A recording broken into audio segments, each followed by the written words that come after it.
हाँ जी, सबसे पहले ये तो बिल्कुल सीधे, विच of the following is included cost of purchase. ये जब हम रिटेल में लिखते, रिटेलर लिखते थे ना, तो उसमें हम कॉस्ट ऑफ परचेज में एडमिन सैलरी नहीं ऐड करते, एबनॉर्मल लॉस नहीं करते, फ्रेट इन ऐड करते हैं, और रेंट ऑफ स्टोर भी ऐड नहीं। याद रखें नॉर्मल लॉस कॉस्ट के अंदर ऐड होता है, एबनॉर्मल लॉस नहीं होता, नॉर्मल लॉस ऐड होता है। Which of the following cost are included in conversion cost. अब कन्वर्जन कॉस्ट क्या होती है भला? मटेरियल, लेबर और ओवरहेड। वो जो लेबर या ओवरहेड में जाएगी वो कन्वर्जन में आएगी। कमीशन ऑफ सेलिंग स्टाफ, ये तो आता ही नहीं है, ये तो सेल का होता है। कैरेज इन, कैरेज आउट भी नहीं होता। और एक है फैक्ट्री सुपरवाइजर वेजेस, ये कन्वर्जन कॉस्ट में आता है। और कैरेज इन तो वो मटेरियल की कॉस्ट में ऐड होता है। ये जो किस में ऐड होता है? ये मटेरियल के अंदर ऐड होता है। ये मेन आपको सही समझ लगेगी मैन्युफैक्चरिंग अकाउंट के अंदर, क्योंकि ये मैन्युफैक्चरिंग का मेन टॉपिक है। और ये तो वैसे ही ना एग्जांपल लिखी हुई है ना कन्वर्जन कॉस्ट के अंदर, वो जो अभी हमने कन्वर्जन कॉस्ट की पढ़ी है ना चीजें, उसके अंदर ये लिखा हुआ, इसलिए उसने यहां पर पूछा हुआ। यहां पर आ जाए, after preparing draft accounts, Sama review her closing inventory. She discovered that some items include at cost of rupees 2600 can be sold 2550. कहता है उसके पास एक अमाउंट पड़ी हुई है, उसने उसको 2600 से उसकी कॉस्ट है, वो 2550 का बिक सकता है आफ्टर इनकरिंग सेलिंग कॉस्ट 65। इसका मतलब ये हुआ कि हम तो लिखते हैं lower of cost and NRV. Cost कितनी है? 2600, एनआरवी कितनी है? 2550 में से 65 माइनस करें 2485। पहले मुझे ये बताएं, ये बात जो मैंने लिखी है पता चला? कॉस्ट और एनआरवी लिखी। कहता है एक स्टॉक आपके पास पड़ा हुआ है जिसकी कॉस्ट 2600 है और वो बिक कितने का सकता है? 2550 का, लेकिन बिकने के खर्चा कितना आ रहा है? तो selling cost minus, sorry selling price minus selling cost. ठीक है, अब जरा दोबारा देखें। Sama review her closing inventory. She discovered that some items include at cost. इसको किस पे होना चाहिए था? लोअर ऑफ कॉस्ट एंड, लेकिन वो शामिल किससे है? कॉस्ट से। अगर कॉस्ट कम होती तो फिर सही शामिल था, लेकिन उसे शामिल होना चाहिए था 2485 से। उसने कितने से शामिल किया हुआ है? 2600 से। क्लोजिंग स्टॉक उसने ज्यादा लिखा हुआ या कम? क्लोजिंग स्टॉक ज्यादा लिखा होगा तो प्रॉफिट क्या हुआ होगा? ज्यादा हो गया होगा। कितने से ज्यादा हुआ होगा? इनका डिफरेंस है, डिफरेंस बताया कितना आता है? 100।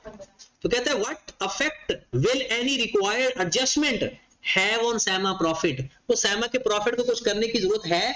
उसका प्रॉफिट, क्लोजिंग स्टॉक ज्यादा लिखा हुआ है उसका, इसका मतलब उसने प्रॉफिट भी ज्यादा लिखा होगा। तो मुझे बताओ उसके प्रॉफिट को कम कर दें, कितने से कम कर दें? 115 से। तो प्रॉफिट डिक्रीज्ड बाय। अब जरा एक और इंटरेस्टिंग बात भी सुने, और कुछ हिंट भी हैं, कुछ ट्रिक्स हैं। पेपर में सवाल ऐसे आता है कि बताओ उसका प्रॉफिट पहले ओवरस्टेट हुआ होगा या अंडरस्टेट हुआ होगा? पहले ओवरस्टेट हुआ है। याद रखें जो उस एरर का इफेक्ट होगा ना, वो कहता है ओवरस्टेट या अंडरस्टेट, और उसको सही करने के बाद जो होता है ना उसे कहता है इंक्रीज बाय या डिक्रीज बाय। जब पहले वाला इफेक्ट पूछेगा तो कैसे इस्तेमाल करेंगे वर्ड? ओवरस्टेट हुआ है या अंडरस्टेट हुआ है। और जो सही होने के बाद वर्डिंग इस्तेमाल करता है ज्यादातर वो इंक्रीज बाय या। तो आपका 115 से प्रॉफिट ओवरस्टेट हो चुका है, अब सही करना है तो 115 से डिक्रीज कर दें। Question number 4, The Sweep Corporation sells all 3 products, alpha, beta, gamma. The following information has available at the year end. उनकी ओरिजिनल कॉस्ट, ये कॉस्ट होगी, सेलिंग प्राइस और एस्टिमेटेड। तो क्या आप उसकी एनआरवी फाइंड कर सकते हो? एनआरवी बता दें। 15 में से 3 माइनस किए 12, 14 में से 5 माइनस किए 9, और 14 में से 2 माइनस किए 12।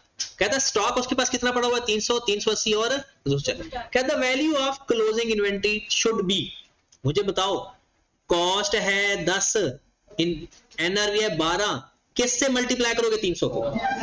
Lower of cost and NRV. बात समझ लगी? फिर कॉस्ट है 13, एनआरवी है 9, 380 को कैसे मल्टीप्लाई करोगे? Lower of cost and NRV. 15 12 किससे मल्टीप्लाई करोगे? Multiplied by 12। इन सब को प्लस कर देंगे तो हमारे पास क्लोजिंग स्टॉक कितना? 9300। मैं कोशिश करता हूं कि इसकी एक प्लेलिस्ट बना दूं आपको सीक्वेंस में इन्वेंट्री के लेक्चर्स की।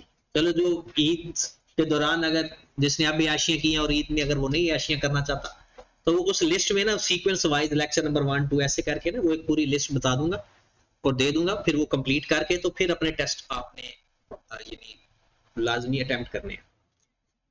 हाँ जी, मोबाइल सेट है ABCD, कॉस्ट उनकी है 5000, 13000, 14200 और एनआरवी उसने बता दी। कहता है what value inventory should be shown in the statement of financial position, वो होता है क्लोजिंग स्टॉक। फाइनेंशियल पोजीशन में कौन सी अमाउंट जाती है? Closing stock. और वो कैसे जाती है? लोअर ऑफ कॉस्ट एंड, तो यहां पर आप क्लोजिंग स्टॉक फाइंड करें। इन दोनों में से लोअर क्या है? इन दोनों में से लोअर क्या है? 13000। इन दोनों में से लोअर क्या है? 13900। इन दोनों में से लोअर क्या है? 14900। प्लस करें आंसर आ जाएगा 45। ओके। अच्छा पेपर में ये ना समझ, पेपर में सवाल किताब से आता है, किताब वो जो अंदर रीडिंग हमने पढ़ी है ना उसमें से, वहां से वो सवाल बनाता है। ये एक आपकी हेल्प है, ये आपकी प्रैक्टिस है। असल सवाल क्या आएगा? जैसे हमने कॉस्ट टेक्निक में अंग्रेजी पढ़ी, वो जो अंग्रेजी है ना उसकी अंडरस्टैंडिंग में से सवाल आता है। और मैंने जितने भी आपके टेस्ट लेने हैं ना, या सेल्फ टेस्ट नहीं लेने, वहां से ही मैंने बनाए हैं। क्लोजिंग इन्वेंटरी ऑफ दानियाल या Daniel amount ₹130,200 closing stock, but later on it was discovered that some damage items were included। बाद में पता चला कुछ डैमेज आइटम है। कर दें अलग अलग, क्योंकि आइटम बाय आइटम सोच पड़ा हुआ है। 25,000 अलग कर दो और बाकी इसमें से 25,000 माइनस करो, कितना बचता है? एक कितना? 105। अच्छा जो गुड स्टॉक होता है ना उसकी कॉस्ट ही कम होती है, चाहे उसकी एनआरवी बताई हो ना बताई हो। जो अच्छा स्टॉक होता है ना उसकी कॉस्ट कम होती है, वो हमेशा ज्यादा वैल्यू पे बिकेगा। जो डैमेज होता है ना उसकी इट मे बी कि एनआरवी लोअर हो जाए। अब आप देखिए टोटल रिपेयर कॉस्ट कितनी है? 3500 रिपेयर करने के बाद वो कितने का बिक जाएगा? तो एनआरवी कितनी आ गई? कितने का बिकेगा माइनस कितना खर्चा आया? 14,500। तो बताओ इसको किस पे लिखूंगा, 25,000 पे या 14,500 पे? और ये जो गुड स्टॉक है ये अपनी असल वैल्यू पे आ जाएगा। जो गुड स्टॉक है वो असल वैल्यू पे आएगा। आप कहेंगे उसकी एनआरवी क्यों नहीं फाइंड की? उसकी एनआरवी बताई होती तो निकाल लेते, ना बताई हो तो क्या समझेंगे कि उसकी एनआरवी ही कम है, सॉरी उसकी कॉस्ट ही कम है। तो इसको प्लस कर दो, 119700। ये आंसर है। कहते हैं what is the correct value of the Daniel inventory. फिर जनाब आसान सा सवाल कहता है value should be of statement financial, ये कॉस्ट बताई हुई है, ये एनआरवी, तो बस सिंपल 15,000, 10,000, 11,000 और 12,600 प्लस करके आंसर लिख दें 48,600। What is the following is not permitted as a cost of inventory? कौन सी चीज है जो कॉस्ट ऑफ इन्वेंट्री में नहीं आनी?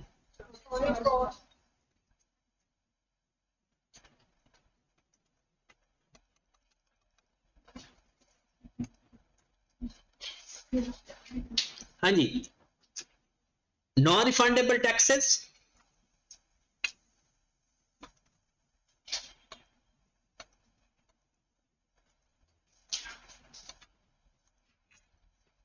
Storage cost, non refundable taxes भी ऐड होते हैं, शिपिंग कॉस्ट भी ऐड होती है, ये कैरेज इन होता है, और फिक्स्ड मैन्युफैक्चरिंग ओवरहेड ये भी ऐड होते हैं। स्टोरेज कॉस्ट ऐड, किसकी स्टोरेज कॉस्ट ऐड होती है? वो भी मे बी, वो भी maybe. An entity sold goods worth rupees 1 million. Sold. The manufacturing cost of goods was 600,000. The carriage outward क्या होता है? Selling expense. And commission paid to agent 50,000. What is the gross net profit? कहता है एक चीज बेची कितने की? नहीं 1 मिलियन की, 10 लाख की. उसको खरीदा कितने का, बनाया कितने का? 6 लाख का. तो उसने क्या पूछा? Gross profit. देखिए जो हमारे जो सेल एक्सपेंस होते हैं ना, वो हमारे अदर एक्सपेंस होते हैं. कैरेज इन हमारा डायरेक्ट एक्सपेंस होता है, कैरेज आउट और सेल के सारे खर्चे वो हमारे अदर एक्सपेंस होते हैं. वो कॉस्ट ऑफ सेल में ऐड, और इन्वेंट्री में ऐड होना मतलब कॉस्ट ऑफ सेल में ऐड होना. तो ये क्या होगा? 1 मिलियन में से 6 लाख सिर्फ माइनस करेंगे तो हमारा ग्रॉस प्रॉफिट कितना आ जाएगा? 4 लाख. और नेट प्रॉफिट कितना आ जाएगा? मजीद 1 लाख और माइनस कर देंगे. ठीक होगी बात? नेक्स्ट अगला पढ़े जरा.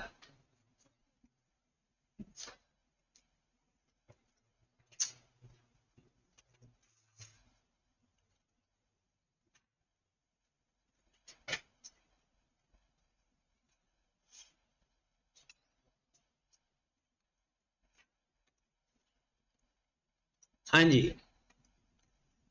Bazooka Limited manufacture and sell office equipment for workplace. The stock of equipment was included. Closing inventory 50,000 per equipment. एक equipment की कितनी cost है? 50,000. During the final audit, the auditor noted that the subsequent selling price for the inventory at 15th of January was 40,000 per item. बाद में पता चला 15 जनवरी को कि उसकी वैल्यू कितनी हो गई है? 40,000. था कितने का वो? Furthermore, inquiry reveals that during the physical stock take, a water leakage has damaged the equipment. Accordingly, in the following week, BL spent a total 15,000 per equipment for repair. कहता है the NRV वैल्यू बताओ और inventory जितनी write down हुई है वो बताओ. एक NRV वैल्यू बताओ और जितनी इन्वेंट्री राइट डाउन हुई है. राइट और कैसे पता करते हैं? कॉस्ट NRV नहीं, क्लोजिंग स्टॉक. और ये जो क्लोजिंग स्टॉक और कॉस्ट का डिफरेंस होता है ना, वो होता है NRV लॉस. अब बताएं कॉस्ट कितनी है एक इक्विपमेंट की? 50,000. NRV कितनी है? 40,000 है या 40,000 माइनस 15,000 है? Sale price minus selling expense, तो कितना हुआ? 25,000. हम किस पे स्टॉक लिखेंगे? NRV पे. 50,000 वाला स्टॉक आपने 25 का कर दिया. कितना राइट डाउन कर दिया? 25,000. तो आपकी NRV भी 25,000 है और NRV लॉस भी 25,000, क्योंकि 50 वाला स्टॉक आपने 25 का कर.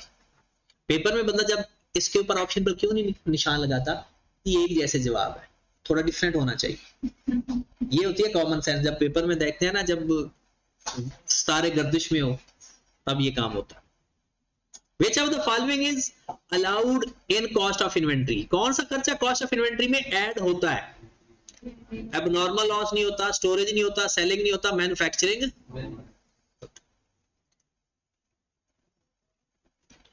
Spice Limited imported raw material from China worth rupees 10 million.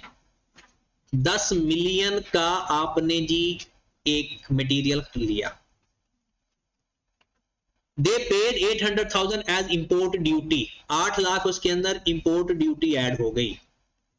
200,000 as import tax. 2 lakh import tax. आगे लिखा हुआ है import tax were subsequently refunded.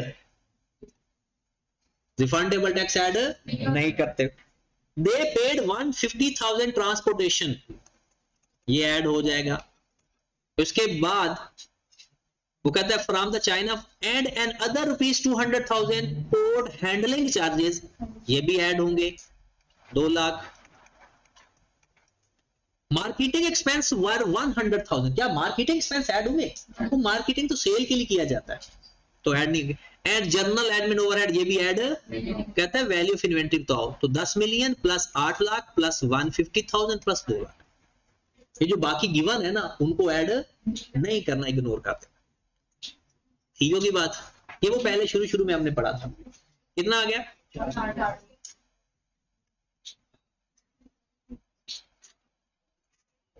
Any amount of write down inventory to NRV should treated as deferred expense। deferred expense का मतलब है late expense लिखेंगे, और जिस दिन राइट डाउन करते हैं ना उसी टाइम रिकॉर्ड कर, कहता है treated as deferred expense and write off on the basis of recognized as an expense in the period in which the write down occur। ये as it is लाइन है किताब की, लेकिन अकेली नहीं है ना।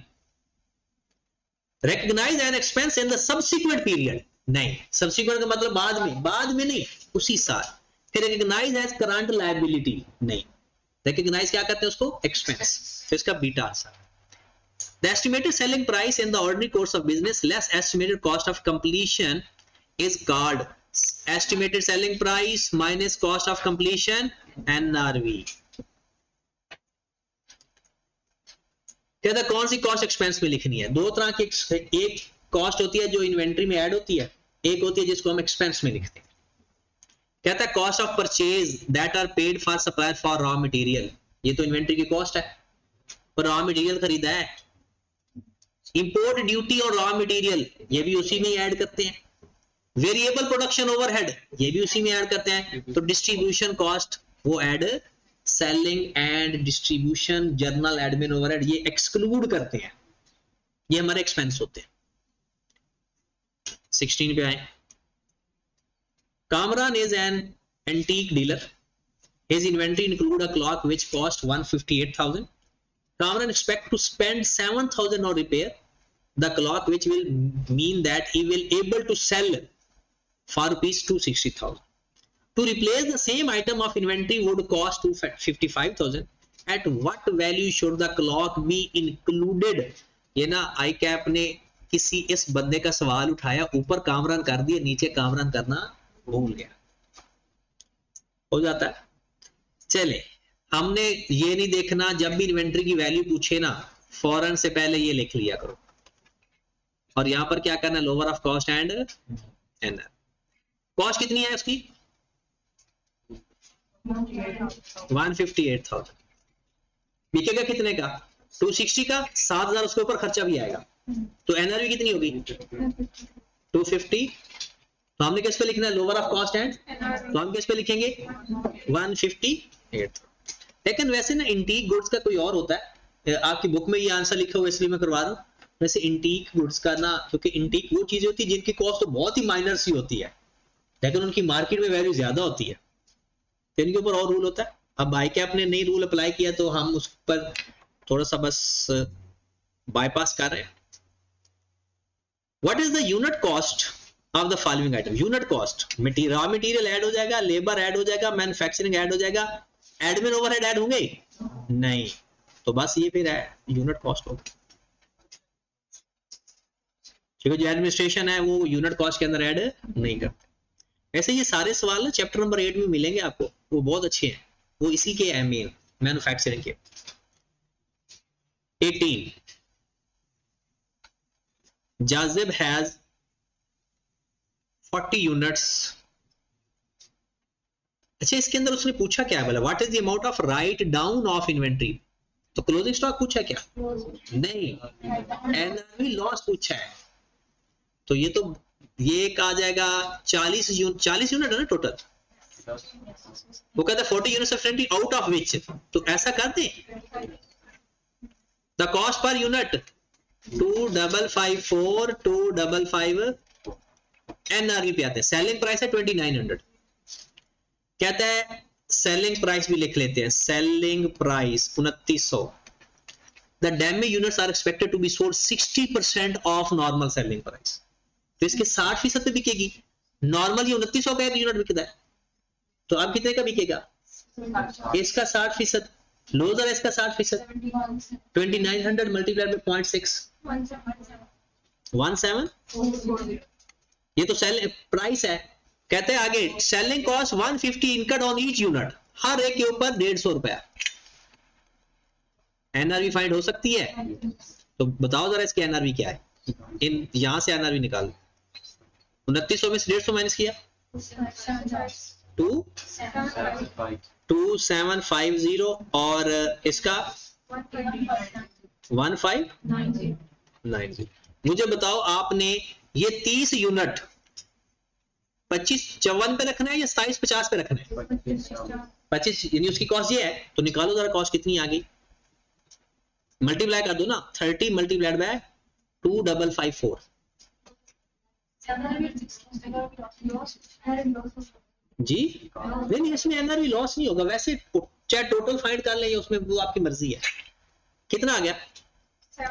अगर आप कहते हो कि इसको इग्नोर करना, इसमें एनआरवी लॉस नहीं, तो सिर्फ यही कर लें, वैसे वो टोटल कॉस्ट फाइंड करके ना टोटल को भी कंपेयर किया जा सकता है, आंसर फिर भी वही आएगा।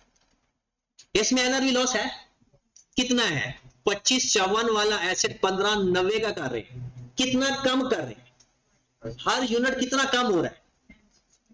2554 कॉस्ट थी और हम किस पे लेकर जा रहे हैं उसे? 1590 पे।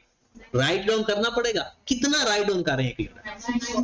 964 और कितने टोटल यूनिट है? 10। तो 9640 टोटल एनआरवी। या आप ऐसा करें, lower of cost and NRV find कर लें और टोटल कॉस्ट भी फाइंड कर लें, उनको आपस में कंपेयर कर दें, फिर भी आंसर आए। लो जी 19 गालिब वाले बहुत सवाल हैं। Ghalib associate has 20 units of product C4, उसकी कॉस्ट है 3660। The product has been sold ₹4000 after 150 commission paid on sale. A new product has been introduced. आपको पता है एनआरवी कब कम होती है? एक तो खराब हो जाए, अगर कोई कंपेटिटर आ जाए ना तो फिर भी चांसेस होते हैं कि एनआरवी कम हो जाए। तो बताएं जनाब, वो कहते हैं कंपेटिटर आ गया, अब एंड इज बीइंग मार्केटेड, हम जो चीज 3660 की बेच रहे हैं उसने 3200 रेट लगा दिया। नहीं, वो कहता है and is being marketed at ₹3200 per unit. वो जो आया है ना कंपेटिटर, वो कितने का बेचने लग गया? 3200 का। हम कितने की बेच रहे थे? 3660 की। अच्छा इधर सॉरी 4000 की। कहता Ghalib is of the opinion that in future it will be have to reduce the price ₹3500। कहता उसे 3500 की वैल्यू करनी पड़ेगी। हम क्या, वो कहता है बताओ उसकी एनआरवी पर यूनिट कैलकुलेट। ये भी देख, एनआरवी पर यूनिट कितने का बेचेंगे? अब तो 3500 का बेचेंगे, माइनस तो कितनी एनआरवी आ गई? 335। और जितने का फ्यूचर में एनआरवी की डेफिनेशन क्या है? जितने का बेच रहे हो या expected future selling price? Expected future selling price minus selling expense. तो अब वो 3500 वो कितने का बेच रहे हैं हम उसको नहीं देखेंगे, हमने कितने का बेचना है हमने वो देखना। शैलिन जी ये है तो आर्मा, हम उर्मा कह देते हैं। Associate has 40 units of inventory, out of which 10 units are damaged. The cost per unit is 2000 or normal selling price 3000 per unit. Damage expected to be sold 80% of normal selling price. Selling cost सबकी है 100 रुपया, whether normal है या damage है. What is the amount of write down? ये तो same सवाल हो गया। क्या हुआ कि 40 है टोटल, 30 10, इनकी कॉस्ट कितनी है? 2000। नॉर्मल ये बिकते हैं 3000 के, लेकिन इसने कितना बिकना है? 24। अब सेलिंग एक्सपेंस कितना? 100 रुपया। ये कितना आ गया? 2900। ये कितना आ गया? लो मेरे भाई, स्टिल कॉस्ट कम है तो एनआरवी लॉस नहीं आएगा, क्योंकि हमने लिखना होता ना lower of cost and NRV, तो इसमें तो कॉस्ट ही कम है। इन्वेंटरी तो हमारी राइट डाउन हुई नहीं, क्योंकि हमने किस पे लिखना है? लोअर पे 2000, इसका भी 2000 लोअर आ रहा है। तो जब एनआरवी कॉस्ट से भी कम होती है ना तब राइट डाउन करते हैं। हम तो 2000 वाला यूनिट 2000 पे लिख रहे हैं, तो there is no NRV loss.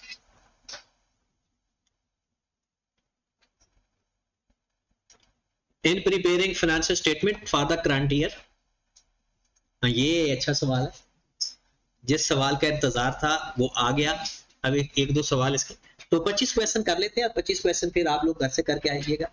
मतलब ये है कि आपने तो 25 नहीं करने, आपने तो वो वाले 50 ही करने, वो जो एडिशनल है, क्योंकि वो अभी कर लेना, एंड में हमारी सिर्फ फाइनल असाइनमेंट हम करें, वो अभी कर लेते हैं। In preparing its financial statement for the current year, the entity closing inventory was understated, आपने क्लोजिंग स्टॉक कम कर दिया। What will be the effect on this error if it is remain uncorrected, कि अगर हमने इसको ठीक नहीं किया तो प्रॉफिट में क्या फर्क पड़ेगा बताओ।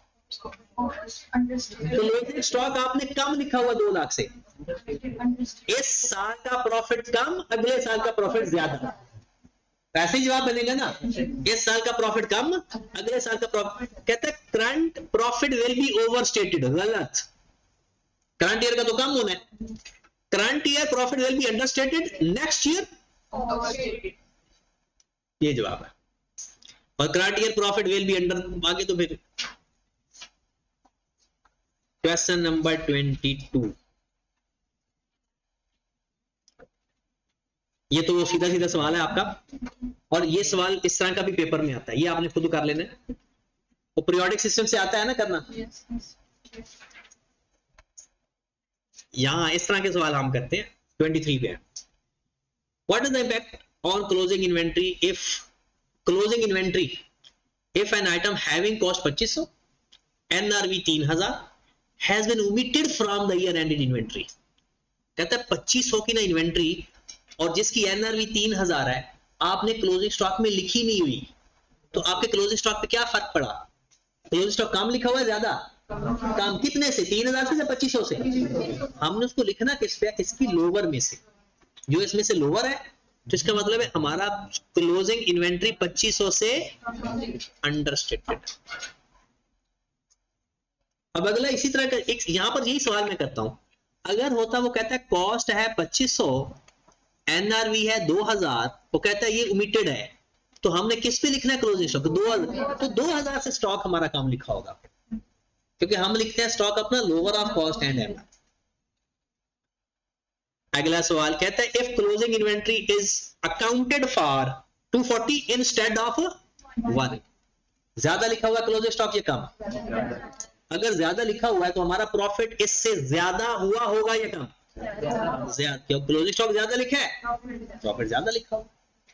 कहता है profit as well as net will be exaggerated, gross profit and net profit would both the understated, understated तो नहीं होना, gross profit will be exaggerated and net profit, तो देखो ना, ग्रॉस प्रॉफिट खराब हुआ तो ऑटोमेटिकली नेट प्रॉफिट हुआ खराब, क्योंकि ग्रॉस प्रॉफिट के बाद उसी में तो हमने प्लस माइनस करना है। याद रखें, नेट प्रॉफिट में कोई एरर हो ना, वो ग्रॉस प्रॉफिट को इफेक्ट नहीं करता, ग्रॉस प्रॉफिट का इफेक्ट नेट प्रॉफिट को करता, तो इसमें दोनों के दोनों बढ़ जाएंगे। Question number 25, organisation has opening inventory 35,000 at the rate of 3.5 per unit, during the month it made purchased and sales, ये तो आपने खुद ही कर लेना है, वेटेड एवरेज के साथ करना है। Uses continuous weighted average, continuous perpetual होता है या पीरियोडिक होता है? तो परपेचुअल के जरिए आपने इन्वेंट्री की वैल्यू बता देनी है, ये भी वही है, FIFO मेथड के जरिए बता देनी है। Which of the following cost model is not permitted IS2, कौन सा IS2 में LIFO नहीं है? FIFO भी है, वेटेड एवरेज भी है और एक्चुअल कॉस्ट भी है। एक्चुअल कॉस्ट कौन सा था? इनिशियल रखते हैं एक्चुअल कॉस्ट पे, इनिशियल एट एक्चुअल कॉस्ट। 28, हाँ जी, वो कहता है Phil Morris is the business of procuring the specific type of machine and sell them to the international market. During the year he bought 4 machine, 12 million, 14 million, 13 और 10. During the year it sold only 1 machine for rupees 14 million and follow the FIFO method. कहता है what is the following statement is true? और जो बेची होती है ना, वो कहता है cost of inventory is 37 million and cost of sale 10 million. First in first, वो कहता है एक मशीन बेची है 14 मिलियन की, कौन सी बेची होगी? जो सबसे पहले खरीदी है 12 मिलियन वाली, तो कॉस्ट ऑफ सेल तो होगी 12 मिलियन, जो बेची उसकी कॉस्ट को कॉस्ट ऑफ सेल बोलते हैं, जो बेची उसकी कॉस्ट को, और जो रह गई है वो हमारी कॉस्ट ऑफ इन्वेंट्री होती है, वैल्यू ऑफ इन्वेंट्री होती है। तो रह कौन सी गई? 14 मिलियन वाली, 13 मिलियन वाली और 10, 14 13 10 ऐड किया तो 37। तो आंसर आया कॉस्ट ऑफ इन्वेंट्री 37 मिलियन और कॉस्ट ऑफ सेल 12 मिलियन। वो बिकी कितने की? 14 मिलियन की। ग्रॉस प्रॉफिट कितना आया? 2 मिलियन। नेक्स्ट, ये वही परपेचुअल वेटेड एवरेज आपने खुद करना है, ये तो वो तरीकाकार है ना, वो करना भी है।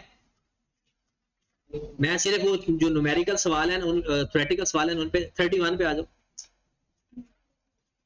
Which of the following item should be disclosed as per requirement IS2? कहता है कौन सी डिस्क्लोजर्स हैं? एवरेज होल्डिंग पीरियड कभी बताया है? 4 डिस्क्लोजर हैं, क्या क्या बताते हैं उसमें बताओ।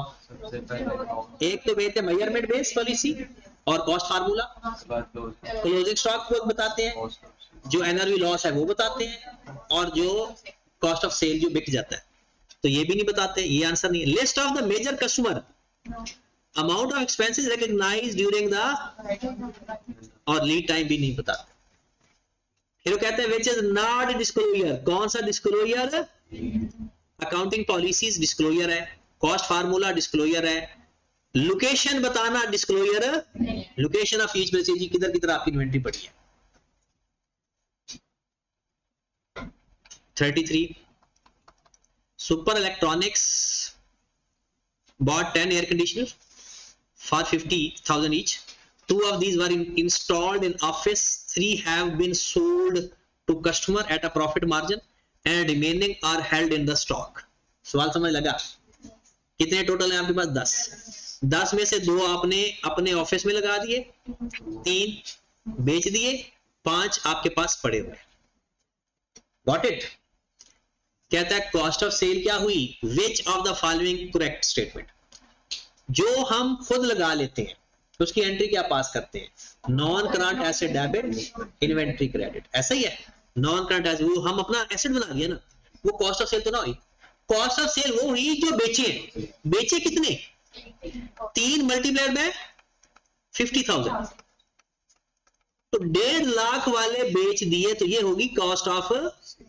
बचे कितने पड़े? 5 या 7? 5, क्योंकि उनका स्टेटस इन्वेंट्री वाला 5 का ही है, जो 2 है वो तो नॉन करंट एसेट बन गए, तो मल्टीप्लाइड बाय 50,000, तो ये है कॉस्ट ऑफ सेल और ये है क्लोजिंग। तो कॉस्ट ऑफ सेल 150,000 और ये कितना आ रहा है? 250,000।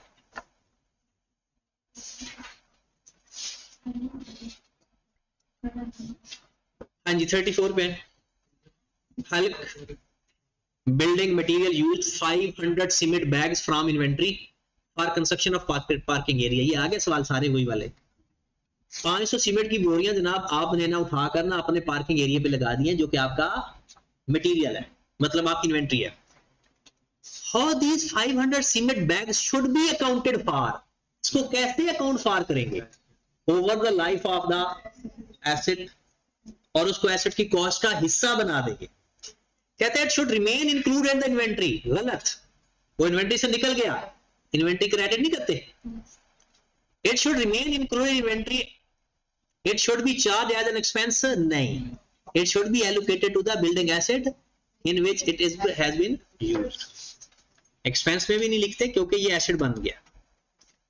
विच 2 of the following recognised as an expense under IS2? Inventory sold during the period, वो रिकॉग्नाइज एज एक्सपेंस की लिस्ट है। इन्वेंट्री सेल होती है जब राइट डाउन होती है, और जब जो एसेट में इस्तेमाल होती है ना, वो कैसे एक्सपेंस में जाती है? Over the life. Inventory remained unsold, जो अनसोल्ड है ना वो एक्सपेंस में आउट नहीं होती। इन्वेंट्री प्लेज्ड, ये भी नहीं। Amount of write down. Inventory sold during the year, जब आप कल आए थे, आप नहीं आए और बताया नहीं आपने।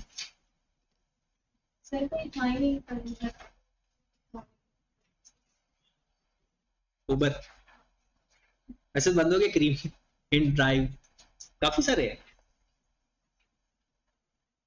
ये बहाने नहीं बनाते। इन्वेंट्री आपने 100 रुपए वाली इन्वेंट्री 150 की बेच दी, ओके, ये आपकी इनकम होगी, और ये जो 100 रुपए की खरीदी थी ये क्या होता है, एक्सपेंस। इस एक्सपेंस को उसी वक्त नहीं लिखते, जब इन्वेंट्री खरीदी थी ना तब एक्सपेंस नहीं लिखते। कब एक्सपेंस लिखते हैं, जब इन्वेंट्री बेच देते हैं, तो 150 सेल के नाम से आ जाएगा और 100 कॉस्ट ऑफ सेल के नाम से आ जाएगा, ठीक है। तो कॉस्ट ऑफ सेल हमारा एक्सपेंस होता है। कहते हैं जब इन्वेंट्री खरीदो तब एक्सपेंस में नहीं लिखते, जब वो बेचो तब एक्सपेंस में लिखते हैं जितने की वो खरीदी थी। तो इसलिए इन्वेंट्री सोल्ड लेक्चर में शेयर कर दूंगा आज, जब वो कल कर लेंगे आपकी। हाँ चले, कुछ सवाल फिर मैं आपके लिए रखता हूँ, अगले बड़े अच्छे सवाल है वैसे। तो ये आपने लाजमी, जिसने लेक्चर नहीं लिया वो लेक्चर मैं शेयर कर देता हूँ अभी जाकर ही, वो लेक्चर लेकर करेगा ट्राई, जिसने लेक्चर ले लिया है वो तो कर सकता है। तो क्वेश्चन अब ये कितने हो गए, 50, ये 50 एडिशनल, और बुक रीडिंग, ये बहुत इंपॉर्टेंट है, मेन बुक रीडिंग इंपॉर्टेंट। ये आपको पता है इंट्रो का रिजल्ट क्यों खराब आता है, सिर्फ लैक ऑफ बुक रीडिंग से। ये सवाल तो हर कोई करके जाता है, लेकिन बुक रीडिंग करने के बाद ही ये सवाल करने का मजा जी।